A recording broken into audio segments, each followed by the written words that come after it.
This is Shuttle Launch Control at T-minus 2 hours, 5 minutes, and holding. Just a little over 5 minutes remaining before we come out of this built-in hold.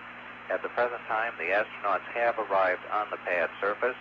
Their truck or astrovan is parking, and they should be getting out of it and moving toward the elevators, which will take them up to the level of the orbiter access arm, the 195-foot level. Was empty and purged of all remaining hydrogen. This is a safety measure to ensure that the heat of liftoff or some other thing does not cause any problems there.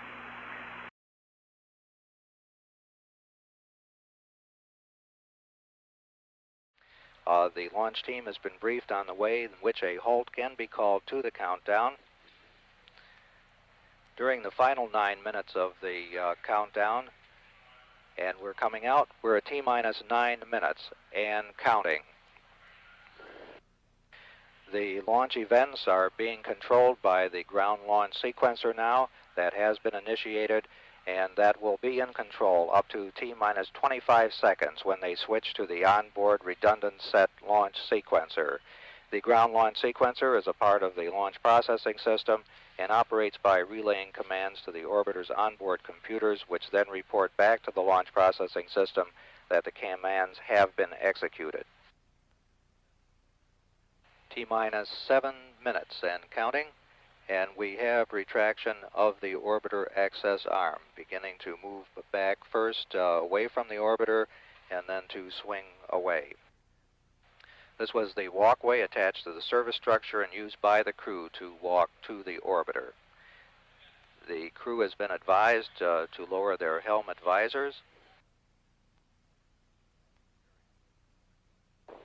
Very slow movement by the orbiter access arm. T-minus 6 minutes, 29 seconds and counting.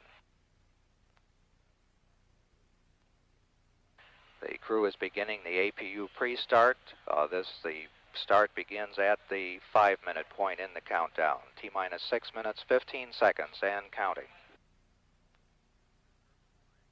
The APUs are turbine devices fueled by hydrazine, which provides hydraulic power to change the angle of the engines and the flight surfaces on the orbiter. The vent arm or beanie cap has just been retracted and will be moved to the side momentarily.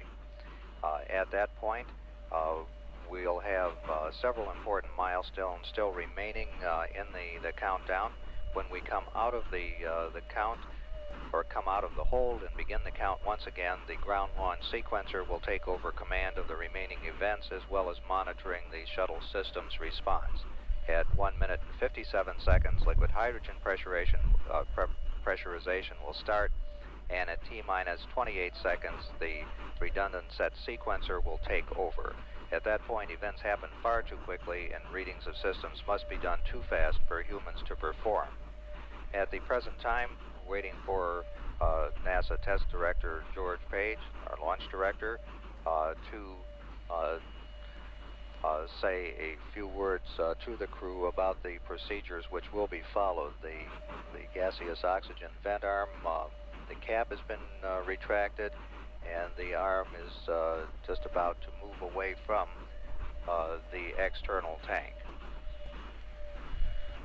T-minus 1 minute, 20 seconds and counting. We can see the purges of the main engines as we prepare for ignition. T-minus 1 minute, 10 seconds and counting. Liquid hydrogen tank is at flight pressure. T-minus 1 minute, mark and counting. The firing system for the sound suppression water will be armed just a couple seconds from now. It has been armed. T-minus 45 seconds and counting. T-minus 40 seconds and counting. The development flight instrumentation recorders are on. T-minus 35 seconds. We're just a few seconds away from switching to the redundant sense sequencer. T-minus 27 seconds. We have gone for redundant set sequencer start. T-minus 20 seconds and counting. T-minus 15, 14, 13,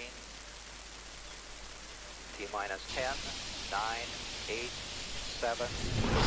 When we launch the main engine start, we have main